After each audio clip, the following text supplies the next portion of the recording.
welcome to episode 2 of Clear-Headed Convos.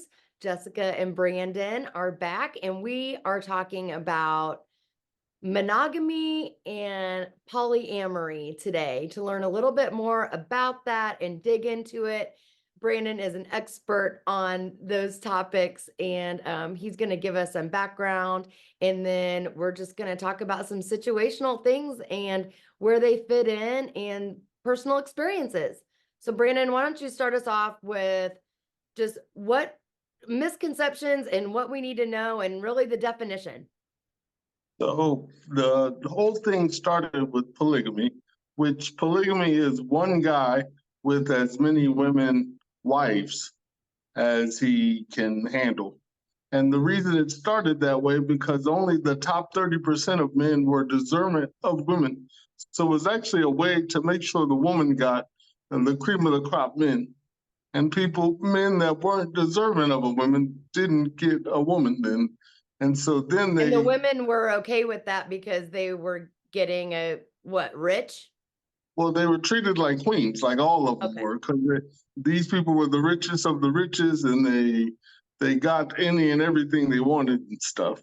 And so they all worked together to build like an empire, and it became a big deal. Then, of course, like armies started and stuff, and so they promised people they could get a wife if they joined the army. So they started giving off one wife to people who joined the army, even if they weren't in the top 30%. And that brought on monogamy, which at the same time, a lot of people aren't naturally monogamous. And so they created polyamory. And really monogamy is I just want to note that something that's missing here is the women's choice. Just wanted to point that out. I was going to get to that part, actually. I'm sure you were. I just needed to bring it up. That's where polyamory comes in it, because polyamory is polygamy where the woman has a choice to be around other people and stuff too. And so that's the big difference between polygamy and polyamory, is that a woman has a choice to, I say, to pretty much be herself. Because polyamory has, to me, let me and my wife and anybody else be who they want to be and not who they are told or demanded to be, kind of thing. And so that's like the history to those things. Monogamy is a beautiful thing in my eyes still, even though I'm polyamorous. But for people who can do it fully and like truly are monogamous, just like with the definition changing to basically serial monogamy, but like for me, a lifelong commitment to a person and never being with someone else is actually a really beautiful thing. And that's what monogamy was at the time. If your partner died, well, and way long ago, if your partner died, the brother took over and the woman didn't have a choice again. But in like England love poetry times, if the husband died, the wife would decide not to be with anyone else because that was her one true love that whole time. And that type of monogamy is actually really beautiful to me. And polyamory, on the other hand, gives the woman, gives everyone involved kind of an opportunity to not depend solely on that one person for everything. My grandma never learned how to work a remote control.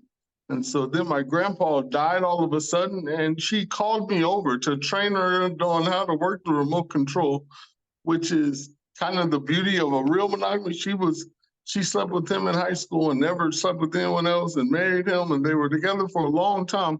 But it's also kind of what is wrong with monogamy to me too. Like he always had the remote and turned to her shows and stuff sometimes, but she never learned how to work a remote control for the TV.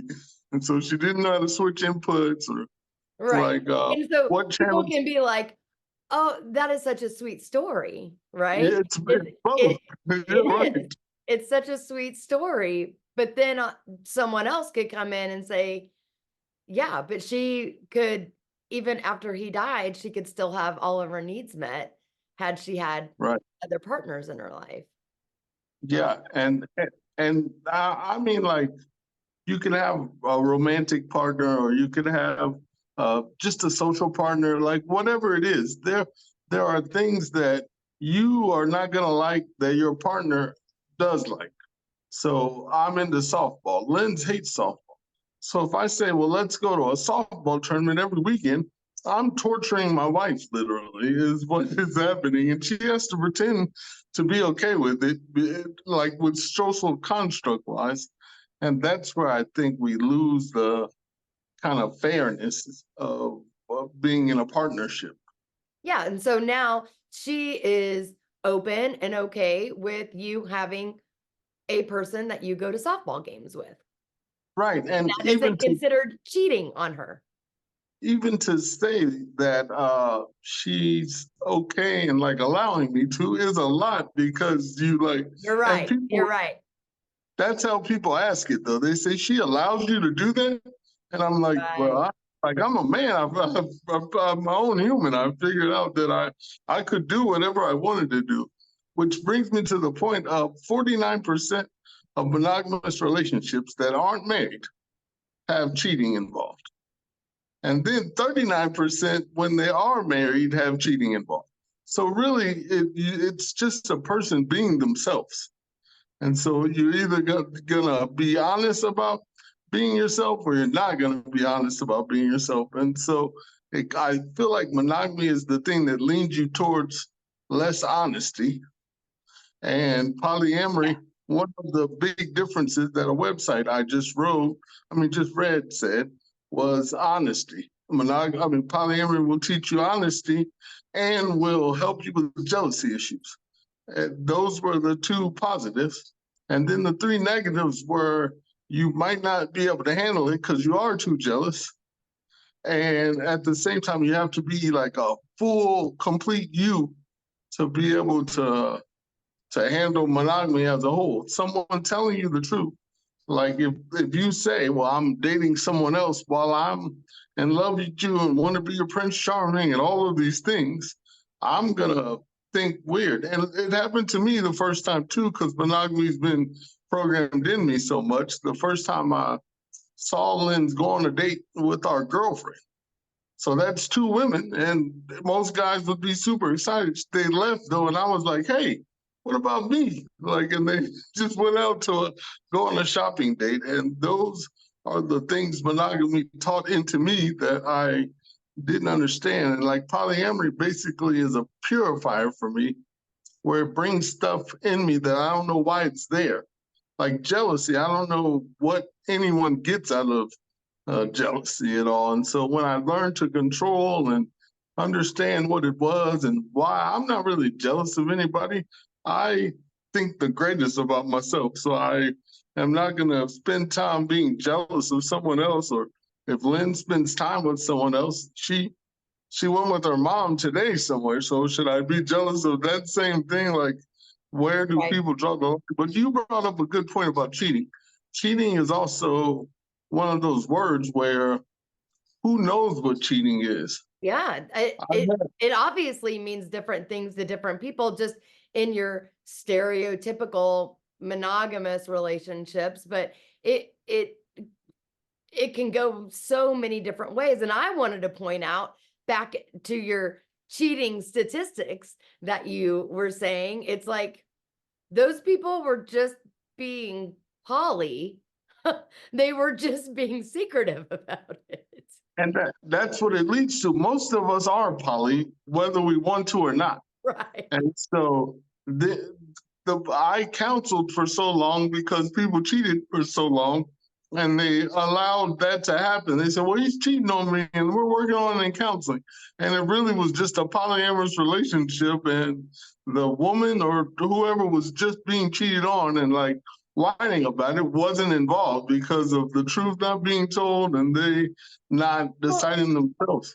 I wonder how many relationships would go a totally different route if there was a big very difficult and awkward conversation had before the cheating. Yeah. You meet someone, you make a connection with them, you enjoy spending time with them while your wife or husband is at home. And then it's like, well, I want to continue to spend time with them. What if I had that conversation with my person at home and see what that could actually mean? Because Yeah. really, anything anything goes if two people agree, or three Yeah. people, or I, or I whatever. call I But as call long as poly it's an open, honest relationship that has mutual respect and trust already there, then really the sky's the limit on what a relationship could be. And it doesn't have to be just what society says or what we've been taught or what the movies show us, right? right. And I call poly the Burger King relationship because you can have it your way. And so, like, realistically, if not to be too graphic, but what if, and I ran into this a lot actually, if a woman wants freakier loving, and the guy, a lot of times the Catholic people were raised not to be freaky. And so then you have to either, there's no compromise in that specific situation. You either are or aren't, is what ends up happening. And you can't say, well, here, guy, I want you to do it half of the time, even though you think it's shameful. And your wife getting it half the time doesn't make her feel fulfilled for getting what she wants. So then in that scenario, if you're monogamous, they either have to live without it or you have to live doing it. Well, I think that that goes right along with well, like what you were saying about going to softball games. I'm bringing it back to softball. You were getting freaky with it. I'm bringing it back to softball. How so many times though our significant other wants to do things that we don't want to do, and that you feel obligated to because that's your significant other. Yeah, they don't like this, but they did it for me. And it really shouldn't take away from Lynn's is a loner by trait. She loves her alone time and likes to sit and be in thought of herself and like figure out what she's really thinking and stuff. So if I'm at a softball game and she's getting that time, we're really both being able to be ourselves. And she's getting an opportunity to have what she needs. An introverted person needs that alone time. So then what are you asking that spouse or husband to do, wife, whichever one it is, to do during the time while they get their alone time? You can't ask them not to have alone time ever again. So I'm thinking about like my current situation in that I'm just meeting new people. I'm either by myself all the time, or I'm trying to meet new people. And sometimes that happens where I'm meeting a lot of new people at the same time. Now, in my experience, most of those usually don't turn into anything that, so I could even be, using the word poly because it's just going on a bunch of dates, right? But if that did happen to turn into something, and I did go on a date and I had a great connection with that person, but it hadn't really turned into anything more than that. And then I go on another date and the exact same thing happens. And now I've got these two people that I enjoy spending time with, and I want to keep spending time with both of them. How do I have that conversation with them right away? Hey, by the way, I'm dating someone else. I like you both. Are you okay with that? Or does it even matter if they're okay with that? I feel like what you were saying earlier about it's just you being you. And then as long as you're upfront about who you are and the decisions you're making and the actions you're taking, then the other person can either take it or leave it through Yeah, through boundaries. conversation, but then take it or leave it, right? Boundaries are a big part of this whole thing. You have to know yourself well enough to have your own boundaries.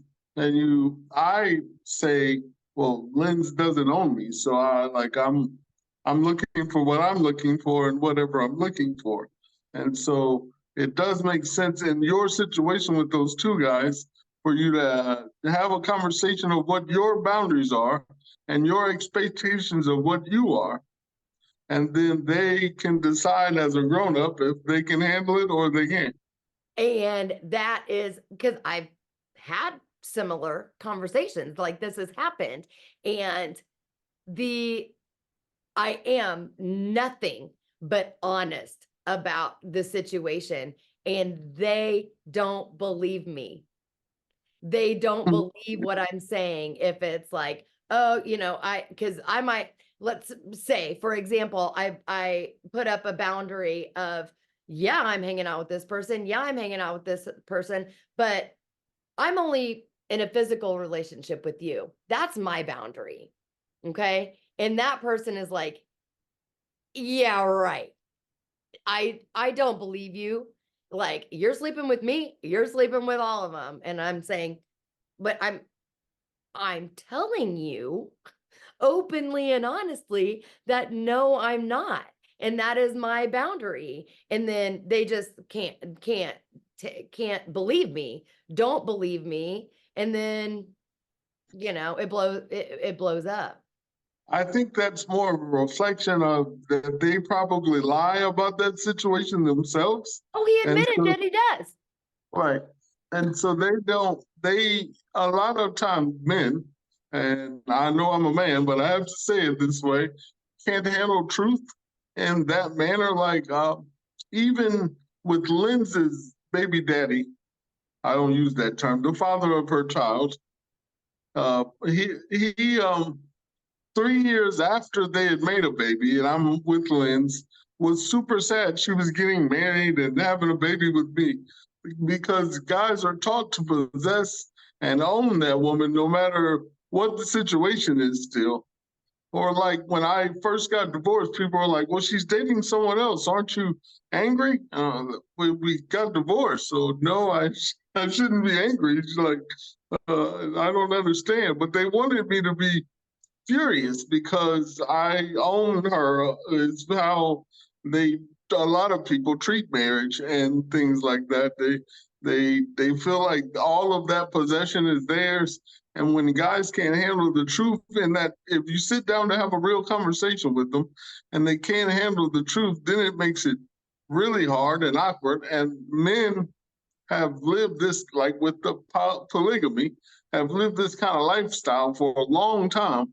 And guys do want to do what they want to do and think it's okay that, well, actually, I know you won't be for this, but women a lot of time will say, well, I couldn't handle that. I can't make that many choices.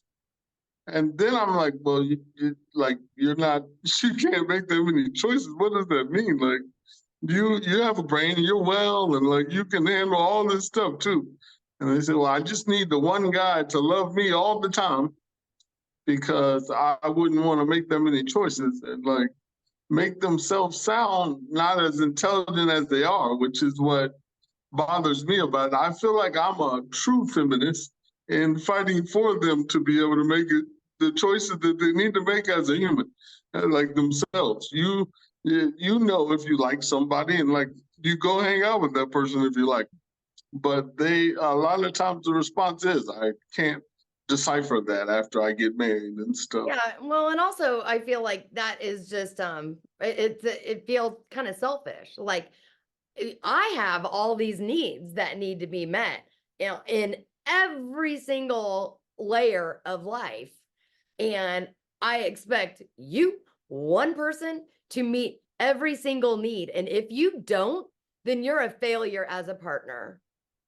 And that doesn't sound right, because No.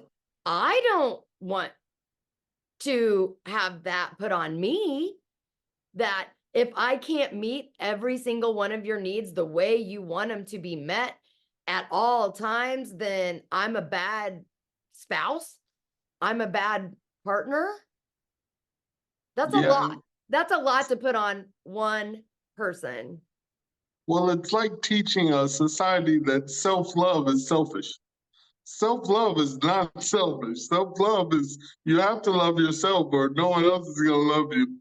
That's how that ends up working. And so if If I have self-love and I know that Lens can't do this part, then I'm not going to ask her to do it. Or I'm not going to ask her well, this one goes to a story you said last time, but I'm not going to ask you to dress specifically how I want you to dress, how I want my lady to dress, because if that's the case, I'll find a lady that dresses that way and have her dress that way for me. It makes no sense to get you out of being you to make me happy. If that's what I we're doing, mean, then that's it. That's it. Say that sentence we again. shouldn't be together. Say that sentence again. I said, if I have to get you out of being you to make me happy, we shouldn't be together. Ah, Mhm. it like, oh gosh, yeah. That takes me back to so many relationships right there, because all I did in relationships was try to change the other person to be better at what I wanted them to be better at, Yeah, and not a just lot of times accepting. it's not being better as a person. We're trying to mold them into No, what it we was need. being better at what I wanted. Right, and that isn't fair. That's like a weird manipulation trick, realistically. And I think Yeah. monogamy forces that upon us because that's our Yep. one sole choice. So I'm like, well, I need you to be this, and this, even though I married her and she wasn't this, and this. And so it's like a weird way of trying to mold someone into exactly what you need, which realistically, 5 or 3 or 2 or 1 people could be exactly what you need and all of that. And it doesn't, just like you said with the physical part of it, you don't have to be physical with all of it. I know a lady who has 14 partners and she's physical with 2, and the rest of them are social relationships, or like they do all kind of different things together, and people will have friends in a monogamous relationship, and I don't mean like friends with benefits, I just mean friends, and they don't count that as what we're talking about, but it really is the Well, same exact thing. that's what I was just gonna say. So, you know, I go hang out with my friend Katie. That's considered normal. I go hang out with my friend Brian. Oh, no, no, no, no. No, that's not okay. Like, Yeah, so what if every single friend I had was the sex of what I'm attracted to? So what? But people that put that stigma on there, like, there's so many conversations out there and have been forever of, can people be friends, that without yeah. it turning into more, can a man and a woman be friends? But that's even that really a silly question, because there are so many other people that are attracted to, that whole can men Sure. and women be friends thing is pretty antiquated, really. But you know what I'm trying to say here. But that isn't necessarily polyamory if I'm going out and hanging out with my male friends, even though they might, have a special place in my heart and I enjoy spending time with them. So what's the difference between me having a bunch of guy friends that I hang out with while I am in a committed relationship? How is that different than what actually polyamory is? I would say that's exactly where the trust and safety and all of those things come into play, because realistically, if you're going out with your girlfriends or guy friends, those could be non-plutonic relationships also. And Right. so That it's was the point I was trying to make. Thank you. it's the insecurities of the person that you're dealing with is what comes into it. They're like, feel safe that you may or not be plutonic with the guys and so on, which really isn't a way to, I mean, it's just a control mechanism. My insecurity is a control mechanism. If I if I don't want you to serve the kids first, it's the same sort of thing. You need to treat me as a king and serve me first. It's how people will think mentally, and play that insecurity out on you. And so you kind of don't let people use their insecurities to stop you from being yourself, is what I teach everybody all the time. And then another big weird thing for me is when I'm out looking for people to date and they say they're monogamous, I don't mind if you're monogamous. I don't cancel you out from dating you. If your monogamy doesn't stop me from living, just like my polyamory shouldn't stop you from living. So I don't understand those type of things. Or the last part that I really don't get is when they say, "Oh, you're dating someone. That's cool.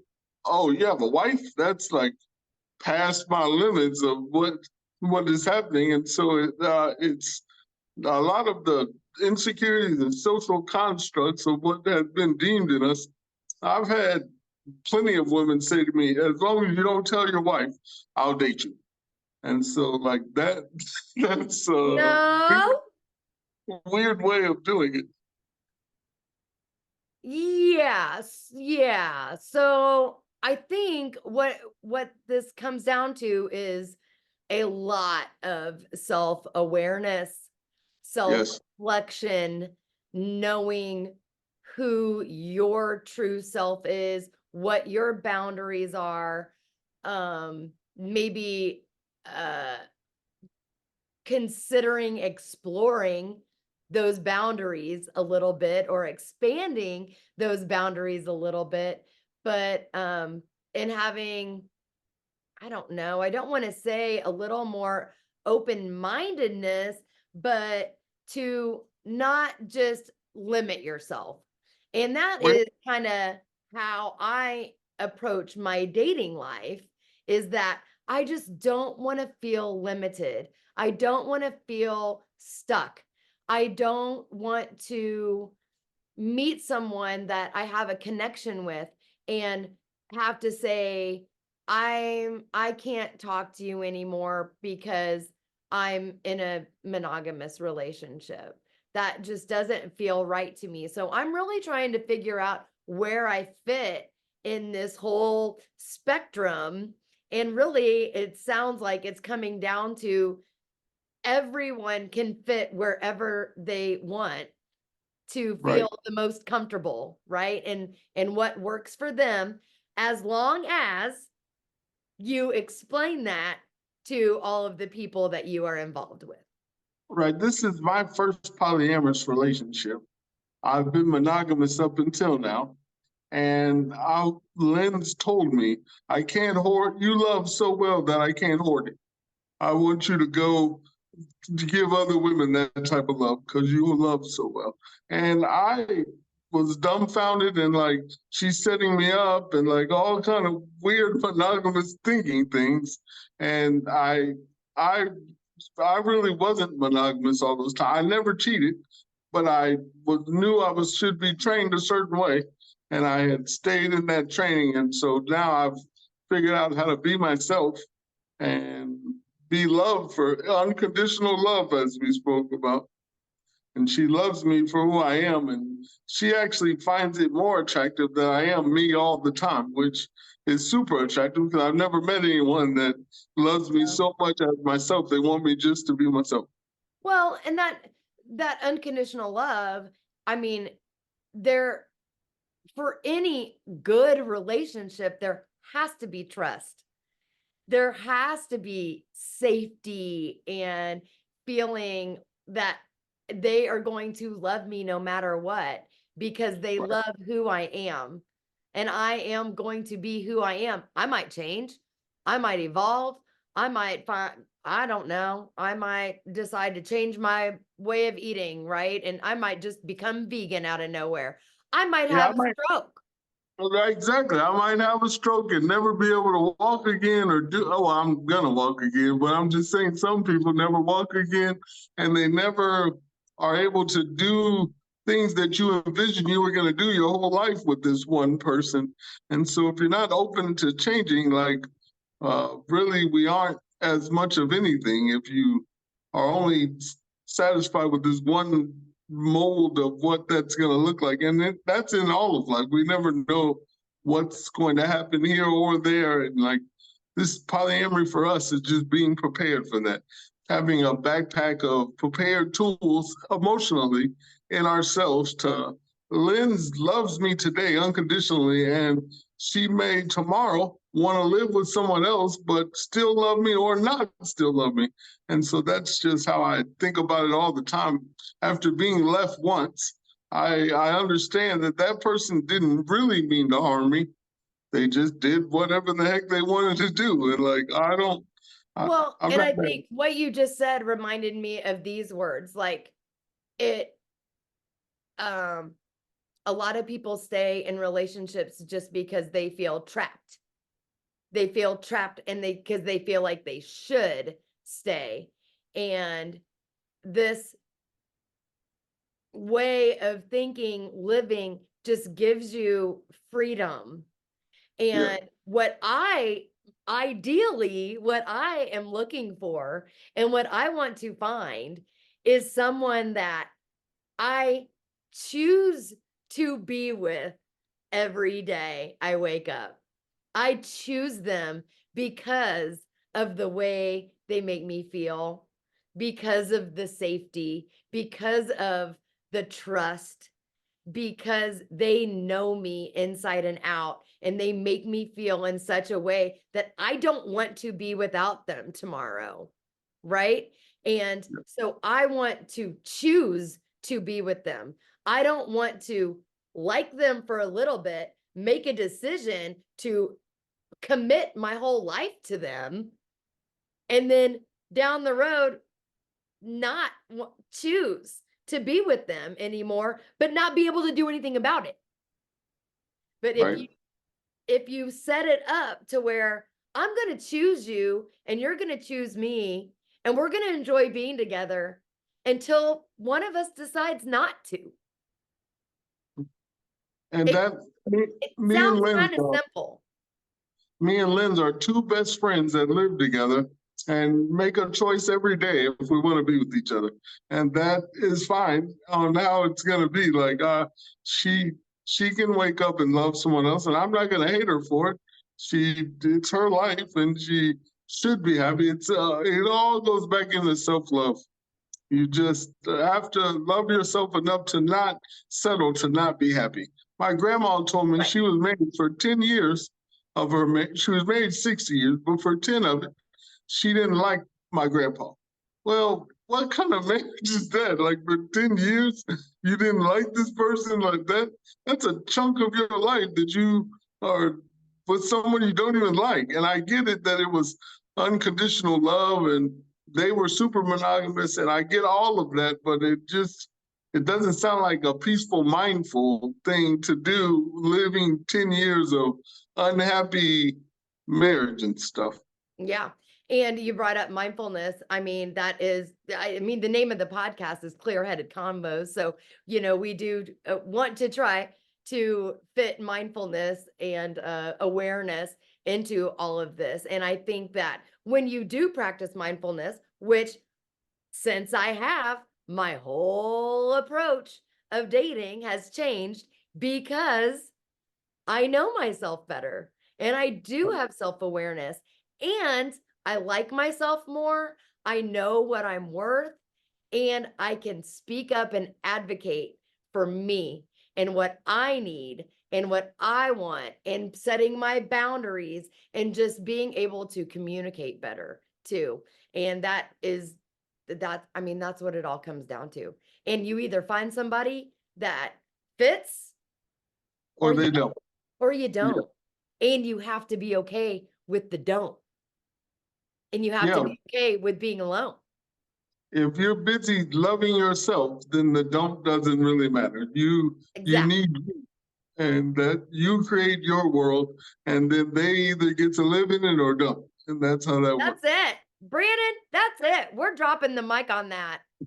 We are dropping the mic on that. And well, we're not because I am going to add on that I say I love my life and I'm only going to let people into it that understand me and make my life better.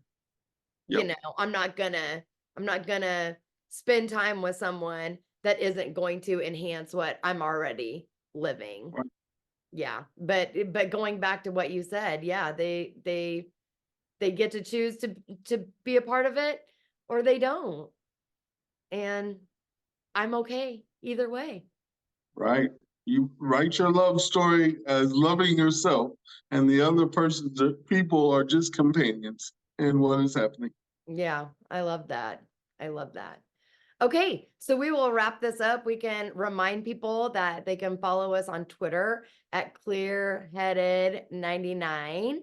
And you can email us at clearheadedconvos@gmail.com if you want to pipe in on this or want to be a guest and talk to us about some of this stuff. If you want to argue or agree or be in the conversation. And we hope to start having some guests on soon to talk to us about all of these topics. And we will start venturing out away from relationships and love and into some other topics. But this is where we're sticking for now because there's so much to say about it. Yeah. Yep.